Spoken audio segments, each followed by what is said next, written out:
Mas o que leva ao casamento ao fracasso?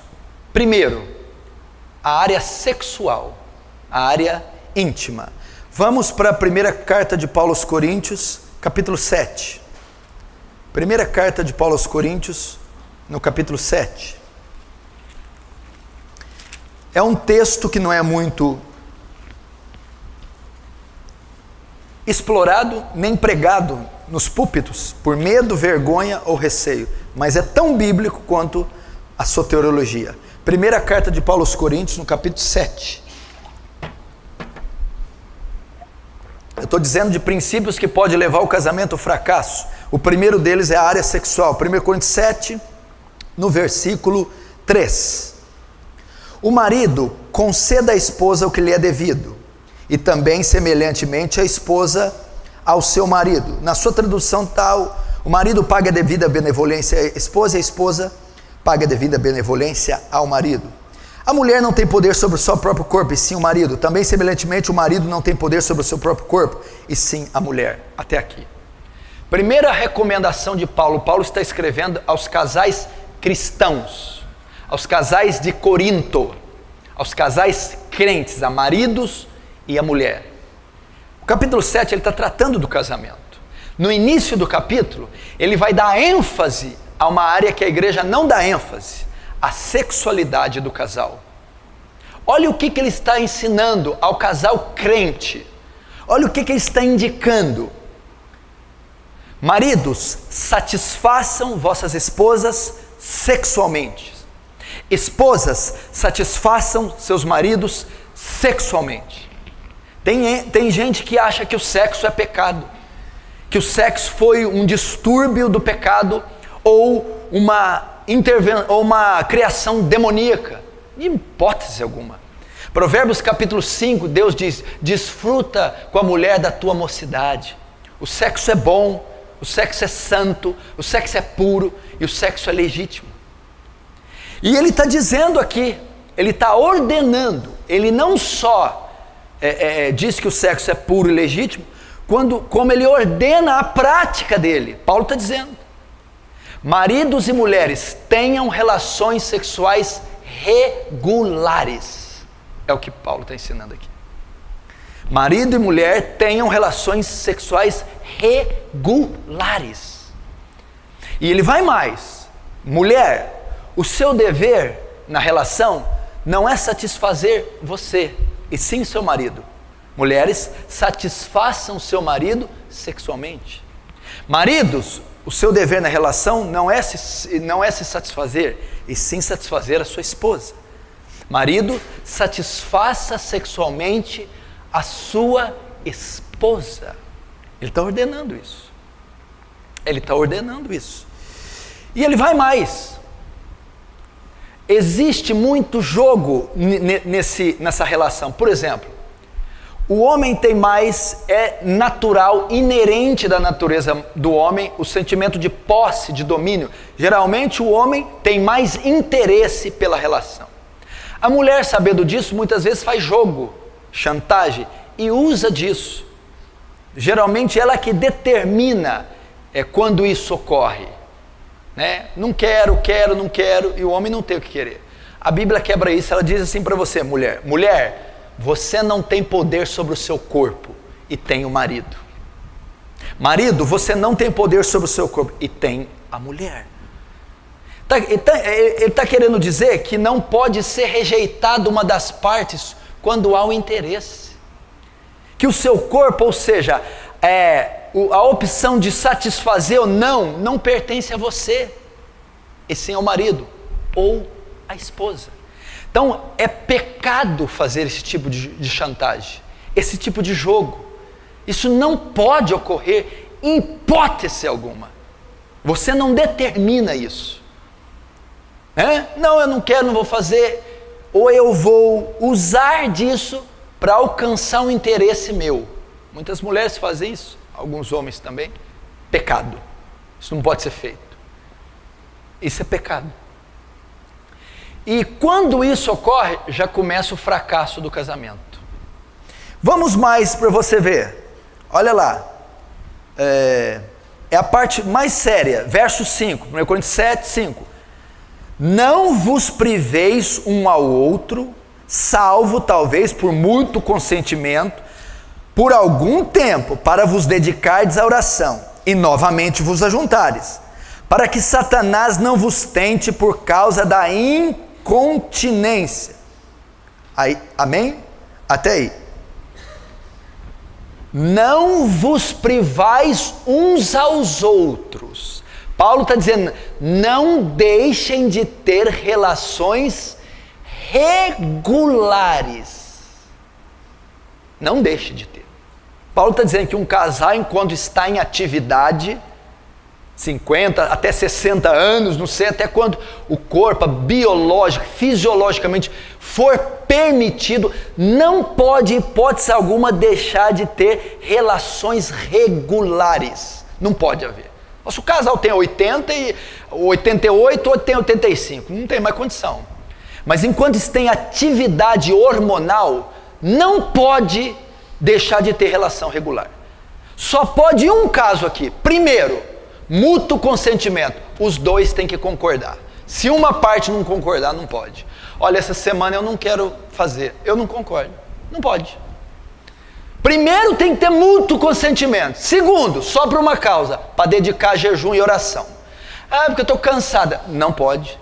Ah, porque eu estou estressada. Não pode. Para que você quer ficar um tempo? Para me dedicar jejum e oração por uma causa. Ah, não, eu concordo. Você concorda? Concordo. Para dedicar oração? Tudo bem. Se não for para isso, e ambas as partes não concordar, pecado. Não pode. Aí se eu fizer, por que Paulo ordena ter relação íntima regular? Para que Satanás não tente uma das partes. Sabe por que tem um monte de marido casado que viciado em pornografia? Porque a mulher não satisfaz ele. Porque a mulher não permite que ele tenha relação sexual regular. Então Satanás tenta ele pela abstinência. Ele é tentado. Porque a Bíblia diz assim, ao solteiro digo, eu, mas não Senhor, que fique como está. Mas se não pode ficar como eu, é melhor casar do que abrasar. Na NVI, é melhor casar do que viver ardendo de desejo. Uma vez que a mulher não tem relação sexual regular com o marido, ele fica ardendo de desejo. E Satanás tenta ele, para ele suprir a tensão sexual em outra fonte. Pornografia, adultério, prostituição. Muitos casamentos vêm ao fracasso por causa dessa área negligenciada. Olha quanto princípio eu ensinei aqui. Olha quanta coisa tem numa simples relação. Olha quanta coisa. Você está entendendo? Tenha relações regulares. Não quero. Só se as duas partes concordarem e para se dedicar à oração e jejum. E isso aqui destrói casamento.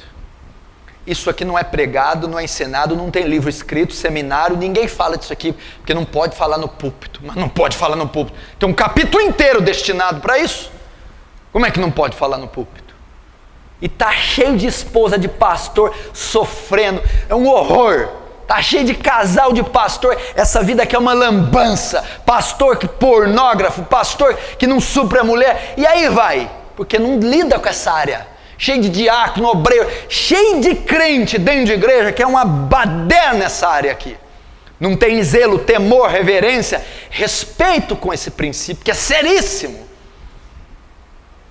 Então, o primeiro princípio que destrói um casamento, a relação.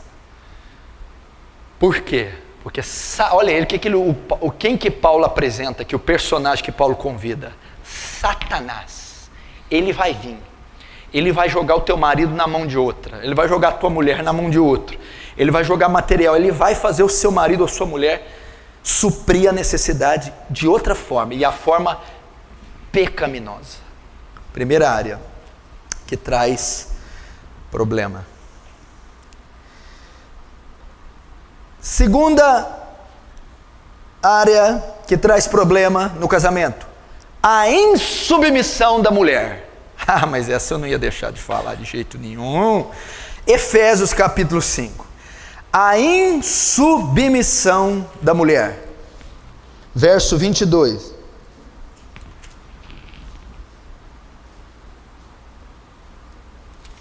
Diz assim: as mulheres sejam submissas ao seu próprio marido, como ao Senhor, porque o marido é cabeça da mulher, como também Cristo é o cabeça da igreja, sendo este mesmo Salvador do corpo. Como, porém, a igreja está sujeita a Cristo, assim também as mulheres sejam, as mulheres pode falar sejam em quê? Sejam em tudo submissas ao seu marido. Até aí. Outra coisa que leva o casamento à destruição, a insubmissão das mulheres aos seus maridos. Presta atenção. Submissão não significa demérito, inferioridade. Mulher, você não é inferior por ser submissa. A questão da submissão e da cabeça aqui fala das posições que cada um tem. Vamos dar um exemplo. Pega a cabeça e põe na barriga e a barriga em cima da cabeça. Presta esse corpo. Põe a cabeça nos pés e o corpo em cima e solta. Posição, está dizendo. Quando a posição é invertida, o casamento fracassa. Deus ordenou que o homem é o cabeça. O que ele está dizendo? O governo do lar, o governo dos filhos, o governo da mulher, a liderança está sobre o marido, está com ele, porque primeiro fez Deus Adão, depois fez Eva. Far-lhe-ei uma auxiliadora que lhe seja idônea. A função da mulher, presta atenção, é submeter ao marido a quê? Ao governo, à liderança, à cabeça, à autoridade. Então a mulher lidera, ela submete, ela auxilia nesta liderança. Quando a mulher quer assumir o papel do homem, desrespeita o homem, desfaz do homem, inflige a autoridade do homem, o que acontece? O casamento foi feito para ser harmônico. Quando o homem sente que a sua autoridade está sendo infligida, quando o homem sente que ele está sendo rebaixado, denegrido, que a sua autoridade está quebrada, aquilo, primeiro, cria uma desarmonia no casal, estresse, intriga, barreira, ira. Segundo, quebra um princípio espiritual, porque Paulo diz aqui, submeta aos seus maridos como a igreja submete a Cristo. Como a igreja submete a Cristo? Como autoridade ordenada, como alguém, a igreja submete como alguém que tem liderança, como alguém que tem a palavra final. A mulher deve ver no marido uma autoridade, alguém capaz de tomar decisões, alguém que Deus deu a liderança, que Deus deu a capacidade de escolher e decidir. A mulher tem que fazer isso.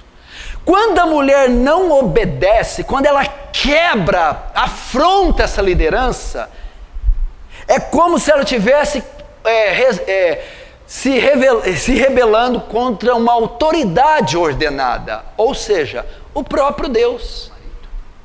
A mulher tem que honrar o marido, a mulher tem que estimar o marido. Você não pode levantar a voz por teu marido em público, você não pode envergonhar e expor a autoridade do seu marido em público, você não pode afrontar e confrontar a virilidade, a liderança do seu marido. Se tem algo para você falar com o teu marido que você não concorda, você tem que falar em secreto, você tem que falar sós. Jamais exponha a liderança do seu marido, jamais quebre ou desfaça, desobedeça em público aquilo que ele falou, ordenou em público. Não faz isso. Isso destrói casamento. Destrói. Por quê? Porque você está desmoralizando o seu marido. Você está desmoralizando o seu marido. isso vai afetar a relação, vai afetar o convívio, vai afetar a educação dos filhos e vai trazer brechas para Satanás tocar no seu casamento. Terceiro, a boca aberta da mulher. Isso atrapalha casamento. Vamos lá. 1 Pedro. Primeira carta de Paulo, de Pedro. Pega Apocalipse e volta que é mais fácil. 1 Pedro capítulo 3. Depois vai ter para os homens e mulheres, pode ficar tranquila. 1 Pedro capítulo 3. Verso 1. Mulheres, sede vos igualmente submissas ao vosso próprio marido, para que ele, ainda que não obedece à palavra, seja ganho, sem palavra alguma da vossa boca, mas por meio do procedimento de sua esposa, e ao observar o vosso honesto comportamento, cheio de temor. O que destrói um casamento? A língua da mulher, a boca da mulher, a mulher que fala demais.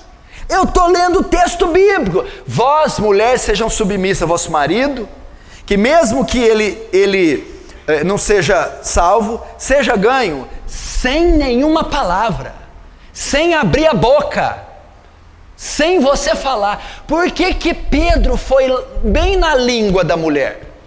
Porque o Espírito Santo que criou a língua da mulher sabe que é a maior ferramenta da mulher. O homem fala 8.000 palavras por dia, a mulher fala 25.000. Tem mulher que já está na casa dos 80. Não é isso? Por isso que chega de noite, o homem não fala mais nada. E a mulher fala, o homem está lá. Ele já gastou os 8.000, você ainda tem 15.000, bem. Você vai falar até dormindo, filha. É por aí. O homem chega às 8 horas e tá. Eu não falo, acabou. Esgotou as 8.000. Você ainda tem 15, filha. Aí, o homem, né? Mas vamos ver aqui. O que está ensinando? O que destrói casamento? Minha filha, quando você não sabe usar sua boca. Né? Pedro escreveu isso porque Deus sabe que é o instrumento, a arma da mulher é a sua língua. E o texto que ele está usando aqui é o bate-boca, é o conflito verbal, e a mulher é mestra nisso. Ferir, magoar, ir, apontar, ir ali no ponto nevrálgico do homem, e ela vai contestando, rebatendo, e isso destrói casamentos. Uma mulher linguaruda, uma mulher que não sabe usar a boca, uma mulher que ofende, denigre, ou uma mulher que quer levar na raça e no peito. Não adianta. O que vai causar? Eu quero que levanta a mão aqui um marido que fala que a mulher de tanto falar mudou você. Pode levantar. Minha mulher me mudou. O coração do homem endurece mais. Ele fica mais longe de Cristo. Ele não se submete a essa falácia. Cria ódio, revolta, repulsa, barreiras. E Pedro está dizendo, a maneira de você ganhá-lo, conquistá-lo, é o seu testemunho. É a sua conduta que vai quebrantá-lo, atraí-lo à admiração dele. Ao ver a sua mudança, a sua piedade, o seu bom senso, e não o seu confronto verbal, a língua. Isso que destrói casamento. Os conflitos no lar, discussões, bate-boca são horríveis. Só se machucam, se ofendem, se ferem e se distanciam mais e mais um do outro.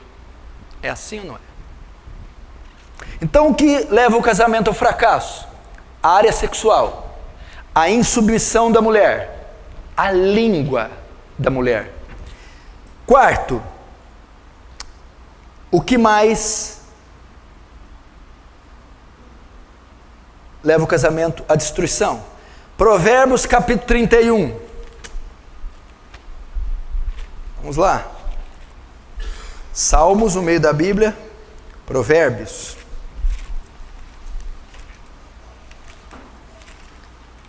Capítulo 31.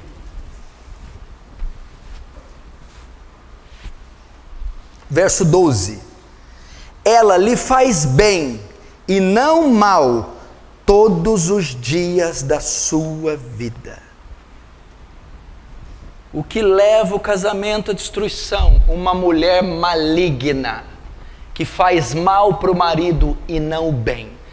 Aqui nós estamos lendo o contexto de mulher virtuosa. Mulher virtuosa, quem achará? O seu valor excede dos rubis. A mulher virtuosa faz o quê? Faz bem ao marido e não mal, todos os dias da sua vida. Tem mulheres que o seu pior inimigo é o marido. Tem mulheres que se ocupam única e exclusivamente de fazerem o mal para os seus maridos, denegri-los, envergonhá-los, humilhá-los, rebaixá-los, ofendê-los, torcem para a sua derrota, para a sua queda. Mulheres maldosas, perversas. Conviver desse jeito dentro de um lar com uma mulher assim é uma destruição. Quem conhece o texto da mulher rixosa? E a mulher rixosa?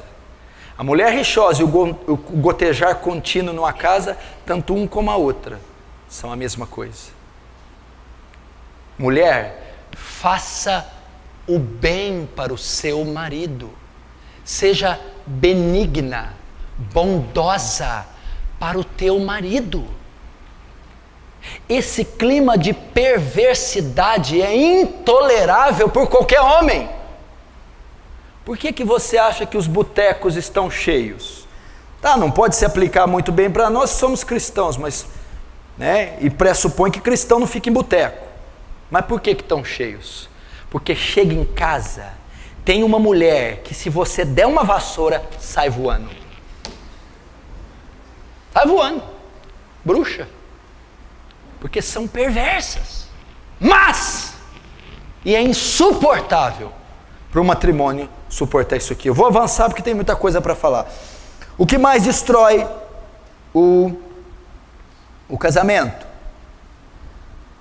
O desentendimento do marido. Volta lá em 1 Pedro. Agora a parte do marido. 1 Pedro, lá no final de novo, perto de Apocalipse. Capítulo 3. 1 Pedro 3,7. Maridos, vós igualmente coabitai com as vossas esposas, ou vivei a vida comum no lar com discernimento, tendo em consideração para com a vossa mulher como vaso mais frágil.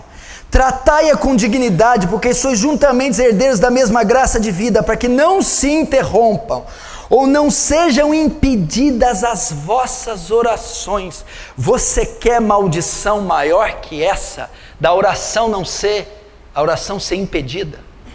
Maridos, coabitais, convivei a vida diária com as vossas mulheres, com entendimento, dando ela honra como vaso mais frágil, para que as vossas orações não sejam impedidas. O que destrói um casamento? O marido que não tem entendimento no convívio com a mulher. Agora é para o marido. O que o marido tem que entender? Coabitar com ela com entendimento, dando honra como vaso mais frágil. Você precisa entender que ela não é feita da mesma composição que você. Você tem que ter entendimento no dia a dia com a sua mulher, compreensão, paciência, ternura. O que é o homem? O homem é um ser mais grosso, tem sentimento de posse. O seu sentido mais aguçado é a visão. É uma pessoa mais insensível, truculenta, dura. A mulher não, o sentido mais aguçado é a audição.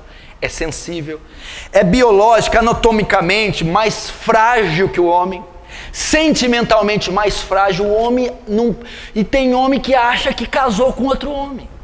Então Deus está dizendo aqui: no conviver diário, leve em conta que ela é uma mulher. Leve em conta que você não pode falar qualquer coisa, ela é mais sensível. Leve em conta a fragilidade física. Tem gente que chega o botijão de gás em casa e está vendo o jogo. Pega lá, bem. Pega lá que está lá, o Jorge Wagner. Vai lá, vai Jorge Wagner. Miséria. É o que, Risson? Ah lá. E pior que elas vão e pegam, são terríveis. Pega e passa na frente deles assim, ó. Então tem cara que não tem bom senso. Direto eu visito casa de gente, a mulher com chave de cano lá, boné para trás. Que é isso, minha filha? Onde você vai? E o marido tem que entender isso. Meu filho, por favor, tenha entendimento. Vai tratar de uma conta com entendimento. Da educação dos filhos, com entendimento. Das finanças, com entendimento. Dando honra a ela, que é isso? Dá preferência. Não vai com violência, não. Vai com cuidado.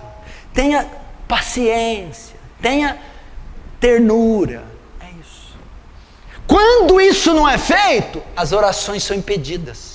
Você já imaginou, você está orando há 1 ano e Deus, não estou ouvindo nada. Já imaginou? Que loucura. Por que não está ouvindo nada? Porque vocês dois vivem em pé de guerra. Porque essa casa é uma bagunça, uma desordem. Porque o marido destrata, hostiliza a esposa. Não trata ela como o vaso mais frágil. Isso destrói casamento. Você está vendo as regras, os princípios que a Bíblia tem? Já não pode viver de qualquer jeito. Leve em conta a fragilidade. Nossa, você não trouxe nada para mim? Trazer o quê? Que bobagem! Aí o Espírito Santo, bobagem para você. Para ela não. Entendeu? Às vezes pede uma coisa, amor, não faz isso, você não sabe de nada. Talvez sabe sim. Sempre tendo cuidado. Vamos ilustrar isso aqui de uma maneira que você pode entender. Lembra antigamente, quando os casais de namorados, né? Para pegar na mão demorava 1 mês, para dar um selinho 8 meses, para dar um beijo de língua só depois de casado. Quando ia dar uma volta de carro, ia lá, abria a porta, fechava. Quando ia passar num lamaçal, tirava o casaco, pisa. Quando ia sentar, puxa a cadeira. É uma forma de mostrar o quê? Gentileza, cortesia. Eu estou tentando ilustrar como a mulher deve ser tratada. Agora, abra o carro, entra aí. Não, eu não estou mentindo. E a hora que está fazendo uma curva na ribanceira, tira o cinto, bem, está apertado. Destrava o pino. Essas coisas destroem casamento. Ninguém aguenta viver com caminhoneiro. Se tem algum irmão caminhoneiro aqui, eu não estou dizendo do ofício. O irmão não toma banho, é CC, uma barriga horrorosa, o bicho arrota. Meu Deus do céu! Trata com entendimento, cortesia. Qual a última vez que você levou flor para ela? Flor? Pastor, o senhor não está entendendo. Qual a última vez que você mandou uma mensagem? Apareceu de surpresa? Faz isso. Manda os filhos lá para o Paraguai. Leva ela para um chalé. Precisa tratar com entendimento. Sexto, deixa eu ver. O amor e o adorno do homem. Volta para Efésios. Quando não tem amor e não tem adorno. Efésios. Gálatas, Efésios. Capítulo 5.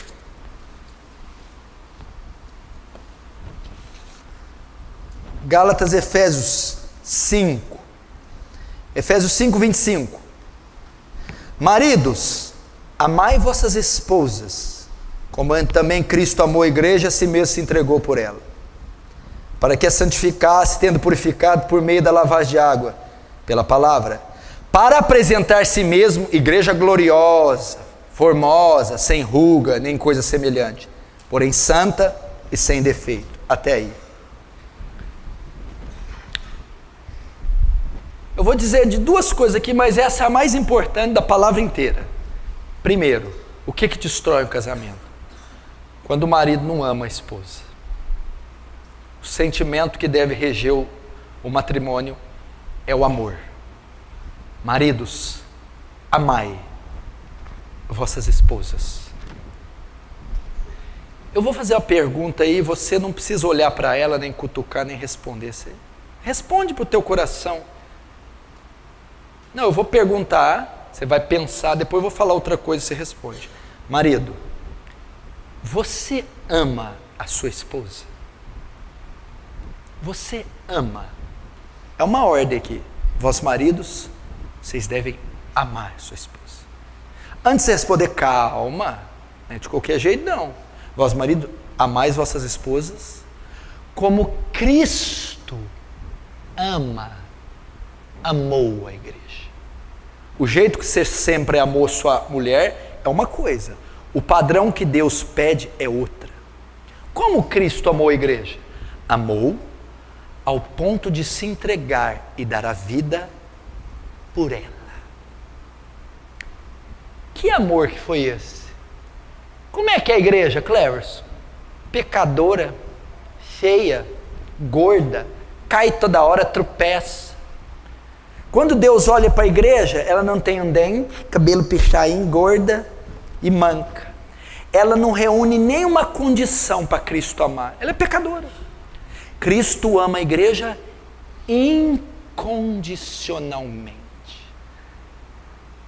A tua mulher não é bonita como você queria, não tem o tamanho que você queria, não é doce como você queria, não tem idade como você queria, ela não reúne as condições que você queria, ótimo. Deus não manda amar condicionalmente. Você tem que amar sua esposa, mesmo que ela não reúna as condições que você gostaria. Amá-la incondicionalmente, sacrificialmente, ao ponto de dar a vida. Seu amor. Quando tem isso numa relação, não há demônio que destrói o casamento. Não há tentação que destrói. Porque eu amo a minha esposa, meus filhos, ao ponto de dar vida sacrificialmente. É desse jeito. Eu falo para minha esposa, ela está ali me assistindo, imagina pregar um troço desse que a mulher vendo. Falo para ela regularmente. Querida, eu amo você do jeito que você é. Nenhuma das suas falhas, falo isso, nenhuma das suas falhas interfere no meu relacionamento e no meu sentimento por você. Nenhuma. Nenhuma. Falo abertamente isso. Abertamente. Meu amigo, se você amar a sua mulher assim, não tem crise que você não vença. Segundo, essa é importantíssima. Olha, Cristo não só ama, como ele atavia a noiva. Ele olha, essa noiva está sem dente, fazer uma obturação, vou pôr um sapato nela, dar uma esteirinha, corre aí, noiva. Ele vai adornar a igreja, santificá-la. Está meio feia, desordenada, vai deixar bela. Marido, o casamento vai um fracasso quando você não adorna a sua esposa. Molda, cuida dela. Se a sua mulher é uma jararaca, surucucu, capitão do campo, narja, jiboia, coral verdadeira, falsa, sucuri, cascavel, e aí vai. Culpa tua que não adorna ela. Você é responsável por adornar, formar. E eu não estou falando só fisicamente. Você está triste, eu vou fazer você ficar alegre. Você anda depressiva, eu vou mudar a sua estima. Você está mal vestida, eu vou ajudar, vou comprar uma troca para você. Eu vou adornar. Você é meio ignorantezinho, eu vou te ensinar. É um marido que adorna.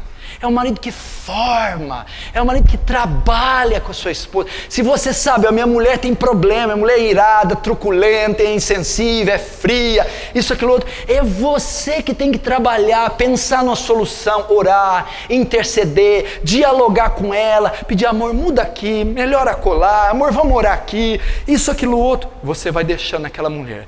Aí aquele dente vai mudando, aquele pneu vai encolhendo, aquela mulher vai ficando bonita, aquele cabelo vai alisando, está adornada. Mulher comportada, fina, bonita, com uma autoestima, bela. Aí você mesmo se orgulha da própria noiva que você formou.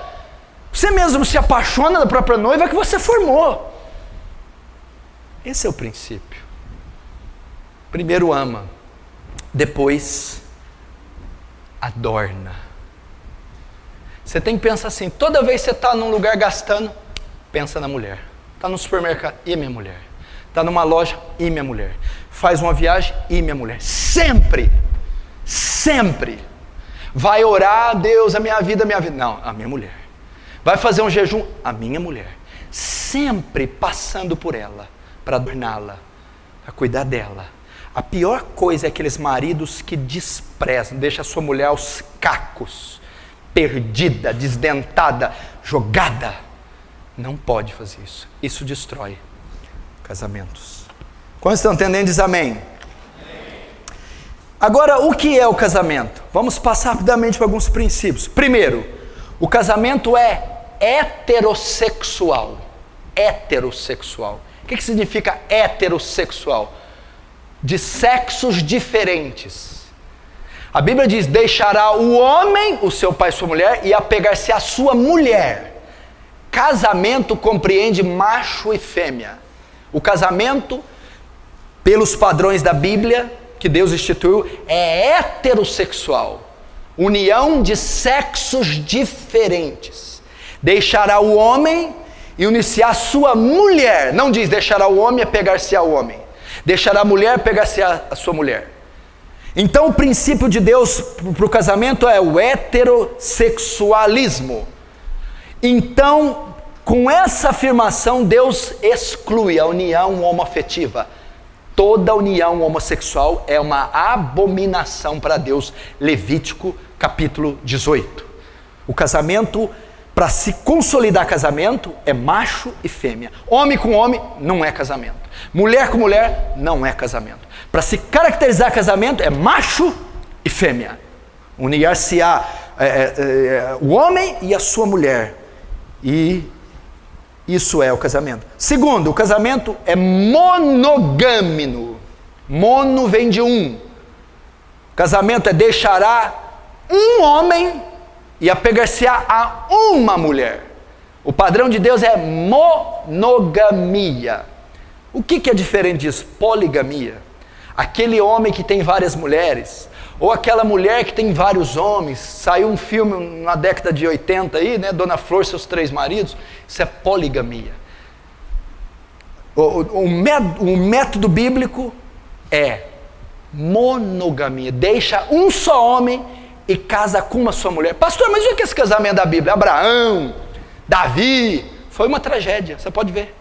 Começa Jacó, com aquele monte de mulher, uma tragédia. Abraão, Davi, Salomão, aquilo não é o padrão de Deus, nunca foi. É um só homem, uma só mulher. Terceiro, o casamento é monossomático. Mono, um, soma, corpo, carne, uma só carne. O casamento não é um contrato, vamos morar junto? Não, o casamento é uma união mística, onde 2 se tornam um. O que significa ser monossomático? Que o sexo é permitido só dentro do matrimônio. Casais solteiros, se praticam sexo, é prostituição, não é permitido. Por quê? Porque casais solteiros não é monossoma, não se juntaram, não se tornaram um só corpo. O sexo é permitido só quando um homem e a mulher se tornam um só corpo. E quando eles se tornam um só corpo? No casamento monossomático. Último, o casamento é vitalício. Agora chegou onde eu queria. Vitalício.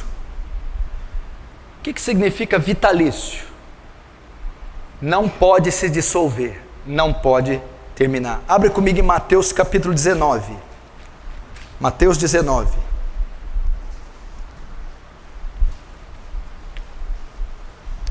Casamento é vitalício.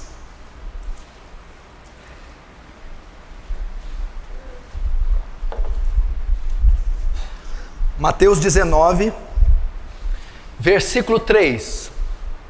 Vamos lá. Vieram a ele alguns fariseus e o experimentavam, perguntando: é lícito ao marido repudiar ou divorciar da sua mulher por qualquer motivo? Então respondeu Jesus: Não tendes lido que o Criador desde o princípio os fez homem e mulher? E que disse, por esta causa deixará o homem seu pai e sua mãe, iniciar sua mulher, tornando-se os dois uma só carne. De modo que já não são dois, de modo que já não são mais dois, porém uma só carne. Portanto, o que Deus ajuntou, não separe o homem.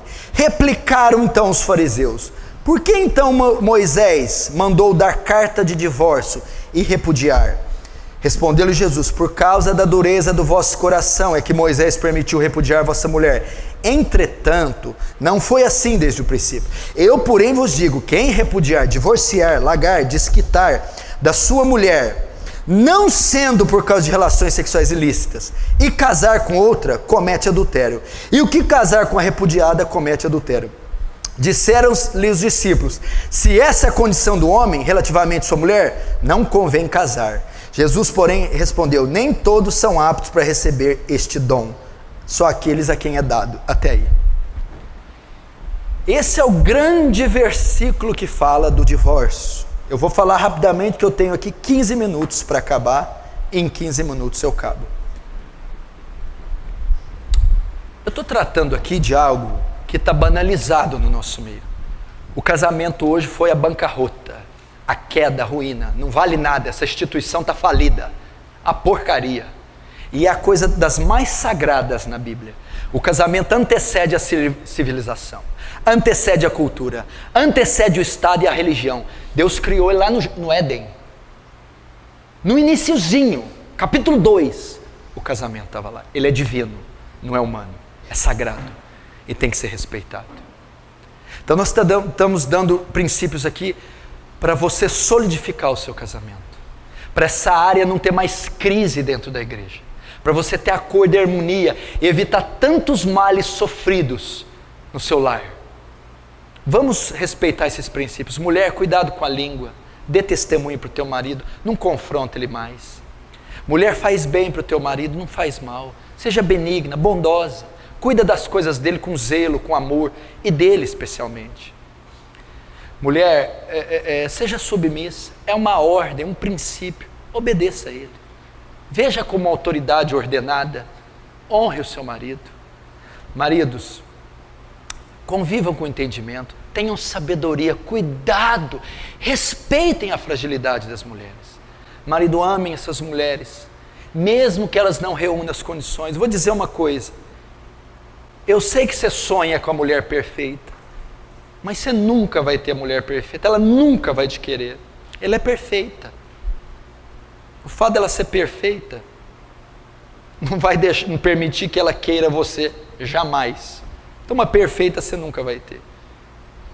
Adorna ela, dá um trato nessa mulher, trabalha com ela, molda o caráter, o físico, a aparência dela. O casamento é heterossexual, um homem com uma mulher. É monogâmico, um só homem com uma só mulher. É monossomático, não é um contrato de dois, é uma união mística. Quarto, é vitalício. Por isso, garotos que querem casar aí, pensem muito bem na escolha. É para o resto da tua vida. Não posso separar, pastor? Não, não pode separar.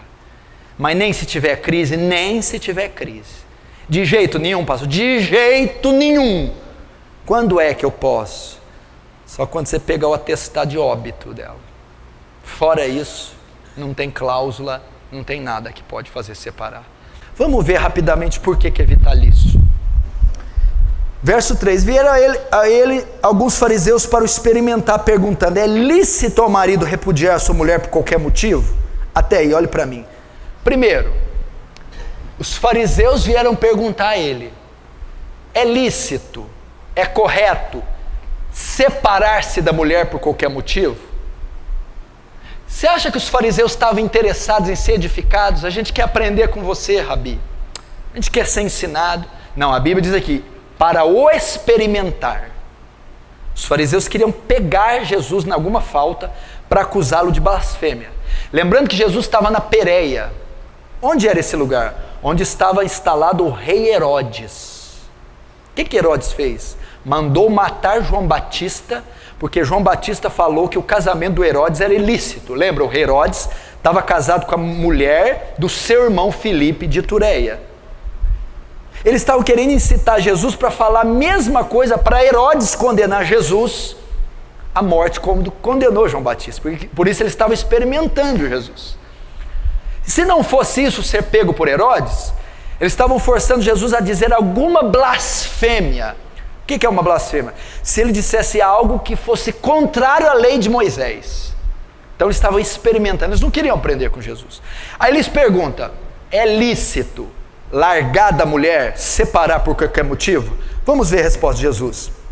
Então respondeu ele: não tendes lido que o Criador desde o princípio os fez homem e mulher, e que disse: por esta causa deixará o homem, o pai e sua mãe, se unir à sua mulher, tornando-se dois na sua carne? Agora a resposta, 6. De modo que não são mais dois, porém uma só carne. Portanto, o que Deus ajuntou, não separe o homem. A resposta de Jesus foi: não é lícito separar, não pode separar, não aprova o divórcio. Malaquias 2,16 diz: eu, o Senhor, repudio o divórcio. Quem está dizendo é o Deus que você serve. Você não é crente? Sou. Crente em quê? Em Jesus. Jesus é quem? Deus. O Deus que você serve repudia, tem nojo do divórcio. Você quer servir um Deus que tem nojo da atitude sua? Não acredito. Ele tem nojo. Que tipo de divórcio? Qualquer espécie de divórcio. Eu, Senhor, Malaquias 2,16, repudio, abomino o divórcio. Sabe o que Jesus está dizendo? O que uniu Deus, o homem não separa. A palavra homem aqui não é uma pessoa, é tudo que provém do homem. Está dizendo: o que uniu Deus não tem instituição humana, juiz de paz, cartório, bispo, pastor, que pode desfazer. O casamento é vitalício. É o que está falando. Pode uma mulher, os fariseus vieram ali, Jesus, não pode. Mas não pode. Entendeu? O que uniu Deus. Ah, mas e se o meu casamento não foi Deus que uniu? Você já viu essa pergunta? Ah, e se não foi? Todo matrimônio é selado por Deus. Todo matrimônio. Se uniu, aqui no Brasil, por exemplo, o casamento, ele é caracterizado pelo cartório. Se você casar só na igreja, não tem valor nenhum. Quando aqui no Brasil é o Estado que casa. Quando você casa e registra em cartório, você está legalmente compromissado em entrar. Neste momento, Deus sela qualquer espécie de matrimônio. Por quê? Porque o matrimônio antecede as religiões, os dogmas. Foi Deus quem o formou. Então, quando um homem e uma mulher decidem se viver junto e legaliza isso e concretiza, naquele momento se uniu. E uma vez que uniu, não tem mais jeito. Aí tem que ter responsabilidade. Agora os fariseus vão tentar pegar ele. Olha lá, o 7. Replicaram os fariseus: então por que mandou Moisés dar carta de divórcio e separar? Eles não estavam interessados na resposta. Eles estavam querendo dizer assim: peraí, o senhor está falando que não pode separar em hipótese alguma, mas na lei de Moisés diz que pode. Os fariseus estavam querendo acusar Jesus, dizendo: você está trazendo um ensinamento contrário à lei de Moisés. Você está quebrando a lei de Moisés. Eles já queriam pegá-lo. Não, mas peraí, você está falando que não pode de jeito nenhum. Na lei de Moisés, Moisés mandou da carta de divórcio. Para pegar ele. Vamos ver o que Jesus diz. Verso 8. Respondeu Jesus: por causa da dureza do vosso coração é que Moisés permitiu repudiar vossa mulher. Então tá, Jesus vai dar a resposta assim: não, Moisés não mandou nada não. Moisés não mandou dar carta de divórcio. O divórcio já existia naquela época. Moisés só regulamentou. O que acontece? Moisés abriu essa exceção, ela não era a vontade de Deus, não estava na lei de Deus. Moisés permitiu. Por quê? Por causa da dureza de vocês. Porque vocês são tão perversos e maus E essa palavra dureza de coração, que significa insensibilidade espiritual ou maldade de coração. Foi por causa da maldade de vocês. Se Moisés não tivesse aberto uma exceção, vocês matariam a mulher de vocês. Vocês fariam mal para elas. Então, para um mal menor, para um mal não ser maior, ele deixou isso aí. Mas ele não permitiu, Deus não permitiu. Então o que Moisés está dizendo é que vocês são ruins, vocês são mal. Se não fosse aberta essa exceção, é só em caso de óbito, então eu vou matar a mulher. É por causa disso. Só que Jesus não diz que esse não é o padrão, olha lá. Entretanto, não foi assim desde o princípio. Jesus está dizendo, olha, lá na lei de Moisés, houve essa exceção. Mas no princípio, ou seja, a vontade de Deus não é, que princípio é que Jesus está falando? Gênesis 2:24. O que Deus uniu, o homem não separa. Jesus estava dizendo, naquela época vocês estavam vivendo em desacordo com a palavra. Naquela época, aquela exceção permitida era contrária à vontade de Deus. Porque no princípio, Gênesis 2:24, eu não permiti, em hipótese algum, divórcio. Agora, eu porém vos digo, verso 9, eu porém vos digo, presta atenção. O que tem a ver Moisés mandou dar carta de divórcio com eu porém vos digo? Moisés mandou carta de divórcio. O que é Moisés? A lei. A lei foi abolida. A lei foi encerrada. Chegou uma nova lei. Quem é essa lei? Jesus. Eu, porém, vos digo. Agora o que está sendo validado é o que eu digo. Agora é a ótica cristã. Foi-se esse período de Moisés. E o que ele diz? Eu, porém, vos digo, quem repudiar sua mulher, não sendo por causa de relações sexuais ilícitas, e casar com a outra, comete adultério. E o que casar com a repudiada, comete adultério. Até aí. A parte mais delicada e difícil de interpretar é o verso 9. Ok, presta atenção. Jesus está conversando com os discípulos sobre divórcio e novo casamento. Primeiro eles perguntam, é lícito separar por qualquer motivo? Jesus disse, não é. Em que o senhor baseia? Lá na criação. O que uniu Deus, o homem não separa. Ok. Aí os fariseus vão replicar, mas então por que Moisés mandou dar carta de divórcio? Por causa da dureza de coração. Vocês eram tão obstinados, tão ruim, que ele permitiu isso para vocês não causar coisa pior, desgraçar com a vida das mulheres. Mas no princípio não foi assim. Ou seja, a vontade de Deus é que não tenha divórcio. Aí ele vai continuar. Eu, porém, digo, o que vale é o que eu digo. Ok? Todo aquele, aí chega no verso 9, que repudiar sua mulher, aí vem o texto difícil, não sendo por causa de relação sexual ilícita, comete adultério com ela. E que casar com a repudiada, comete adultério. Pastor, aí no verso 9 tem uma cláusula, é uma exceção para o divórcio e para o segundo casamento, não é? O senhor falou que Jesus não permite o divórcio em hipótese alguma. Não. Mas no 9 ele diz, a não ser por. Opa, é uma exceção. Muita gente usa o verso 9 para dizer, olha, não pode separar nem casar de novo de jeito nenhum. Só em caso de adultério. Se eu for traído, eu posso separar da minha mulher e casar com outro. É isso que Mateus está dizendo, não é? Se eu for traída, eu posso separar do meu marido e casar com outro homem, não é? Não, não é isso que está dizendo aqui. Essa exceção não fala disso. A Bíblia não proíbe nem separar, nem casar de novo. Mas então o que é essa exceção? Quando Jesus diz assim, ó, eu porém digo, quem repudiar a sua mulher não sendo por causa de relações sexuais ilícitas. Tem duas palavras gregas aqui.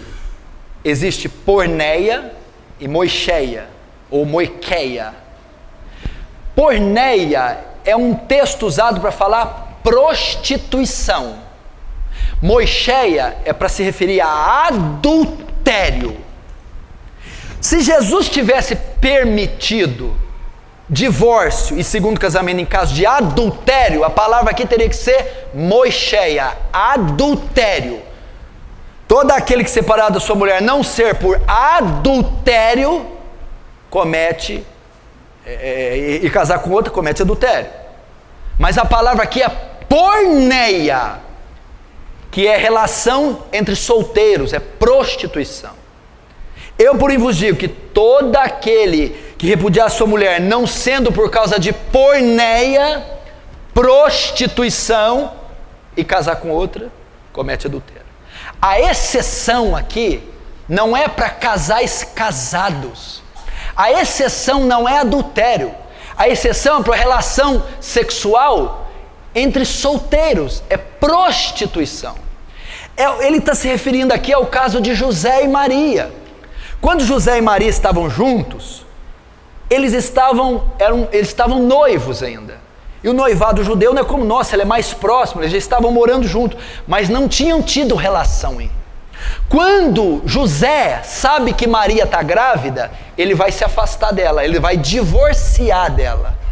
Por quê? Ele ainda não estava legalmente casado. Naquele caso, ele podia largar, porque ele descobriu que Maria tinha tido relação, porque estava grávida, até ele saber que era o anjo, que era Jesus, ele saiu. Naquele caso de porneia, Maria cometeu porneia, Maria fornicou, e eu estou noivo dela, eu posso largar dela, Jesus disse, em caso de porneia. Tanto é que em João capítulo 8, os fariseus vão dizer para Jesus, você é filho de porneia. Ou seja, Jesus, você veio de prostituição. Eles sabiam da história da gravidez da Maria. Falou, você é filho de porneia, você veio de relação sexual ilícita, Jesus. Olha a blasfêmia dos fariseus, hein? Falou que ele é filho de porneia, filho de prostituição. É esse texto. Então Jesus não está dizendo em caso de adultério, casais casados, onde uma das partes trai, e a outra inocente pode sair. Não é isso que ele está dizendo. Ele está dizendo em caso de prostituição. É isso que ele está dizendo. Logo, ele não dá cláusula nenhuma para o segundo casamento. Eu posso separar e largar de novo quando me trai? Você poderia, se a palavra aqui fosse moicheia, se Jesus estivesse falando adultério. Jesus não está falando adultério, está falando relações sexuais ilícitas, prostituição. Então a cláusula não é para casais casados. Ele não permite o divórcio, nem o segundo casamento. Como que o senhor prova isso? 1 Coríntios 7, aí eu acabo, vamos lá.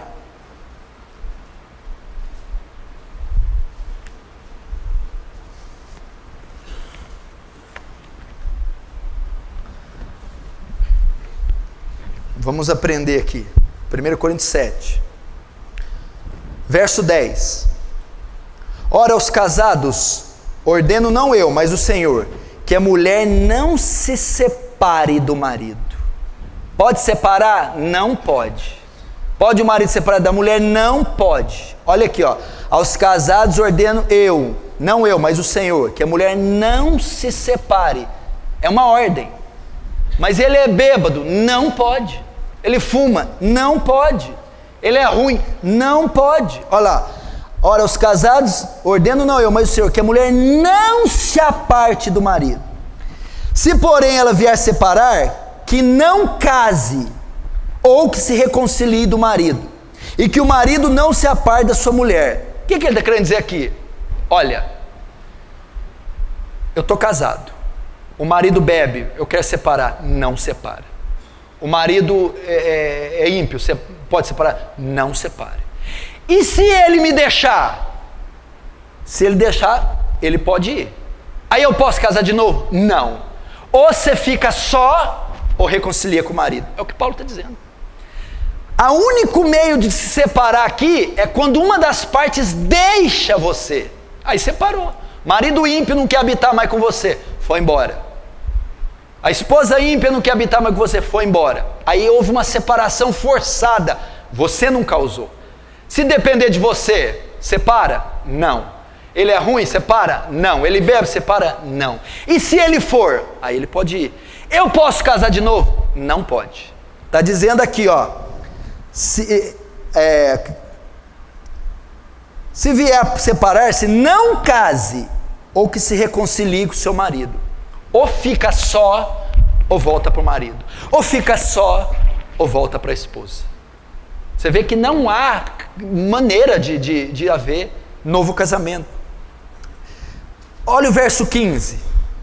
Mas se o descrente quiser apartar-se, que se aparte. Em tais casos, não fica sujeito à servidão, nem o irmão, nem a irmã. Deus os tem chamado para a paz. Todo mundo pensa que esse versículo diz assim, ó, se a mulher me abandonar, aí eu não fico sujeito à servidão. A servidão que Paulo está dizendo aqui, você não fica na obrigação de reatar esse casamento, porque o cara te abandonou. Você não fica obrigado a reatar e ir atrás dele. Não está dizendo que não fica na servidão do laço matrimonial, né? Não, aí o vínculo é quebrado, quando ele me abandona eu posso casar de novo. Não, você não fica na servidão, ou seja, não fica obrigado a reatar, a ir atrás dele, porém tem que ficar sozinho. Qual caso que eu posso casar de novo? Verso 39, o único caso que a Bíblia permite. 1 Coríntios 7, 39. A mulher está ligada enquanto vive o marido. Contudo, se falecer o marido, fica livre para casar com quem quiser, mas somente no Senhor. Agora volta a Romanos 7, rapidinho. Romanos 7, aí nós terminamos. Romanos capítulo 7. Verso 2, Romanos 7, 2. Ora, a mulher casada está ligada pela lei ao marido enquanto ele viver. Mas se o mesmo morrer, desobrigada ficará da lei conjugal. De sorte que será considerada adúltera se vivendo o marido unir-se com outro homem. Porém, se morrer o marido, está livre da lei, e não será adúltera se contrair novas núpcias. A única exceção que a Bíblia faz: viuvez, óbito. Está casado? Quando que eu posso separar? Em hipótese alguma, de jeito nenhum, nunca. Ah, mas e se tiver adultério? O senhor não falou, ela me traiu, como é que eu resolvo? Perdoa. Perdoa. O remédio não é o divórcio, é o perdão. Ele me traiu, eu vou largar ele. Não, perdoa. O casamento é um retrato de quê? Cristo é a igreja. A igreja trai Cristo? Trai ou não? Trai? Trai. E Cristo separa da igreja? Cristo perdoa a igreja. Ele me traiu, eu posso largar? Não. O que eu tenho que fazer? Perdoa. Ah, ele me traiu e saiu com a outra. Você está desobrigado dele. Mas eu posso casar de novo? Não. Por que não? Porque você está ligada pelo seu marido enquanto ele viver. Você está ligada pela sua esposa enquanto ela viver. Quando você uniu, presta atenção, o que uniu Deus, o homem não separa. Se você casou de novo, ninguém separou o seu primeiro casamento. Você casa com outra, você adultera com ela. E a que casa com você, adultera com você. É isso que a Bíblia diz. Quando é que eu posso separar então? Só quando o seu parceiro morrer. Quando é que eu posso casar de novo então? Quando que o casamento dissolve, desfaz o vínculo? Só com a morte de um dos cônjuges. Somente assim. Esse é o padrão bíblico. Até o século XVI, ninguém falava nisso. Não existia divórcio, nem segundo casamento, de jeito nenhum, em todo o planeta Terra. Depois foi... Agora hoje, não só tem a cláusula, como o pastor. Como é que é? Ah, ele é meio grosso, larga dele, arruma outro. Pastor, estão ordenando isso. A Bíblia não permite isso. E quanta gente vai dar conta diante de Deus por ter permitido o divórcio, e segundo casamento, e destruído famílias. Tá ruim, aguenta aí, suporta ele. O casamento é vitalício, fica com ela até a morte. Você é uma só carne com ela, e o que Deus uniu, ninguém tem competência para suprir. Ah, pastor, é difícil. Por que Moisés então deu carta de divórcio? Vamos lá. Por causa da insensibilidade do coração. O que significa? Na época do Antigo Testamento não havia graça sobre eles para suportar. Hoje não precisa de carta de divórcio. Hoje tem o Espírito Santo para suportar a fraqueza da tua esposa, para suportar traição. Tem graça em você, tem o fruto do Espírito, para você aceitar diferenças, conviver, caminhar 2 milhas, suportar. E Deus deu graça para você ficar unido com ela até a morte. É assim que Deus quer o matrimônio. Já pensou se toda crise fosse separar? Todo divórcio fosse, toda a briga fosse separar? Essa é a palavra para os casais. Pastor, quem está namorando na igreja? Um solteiro com uma divorciada.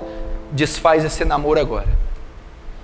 Quem está noivo? Olha, eu sou solteiro, estou noivo de uma moça que já foi casada.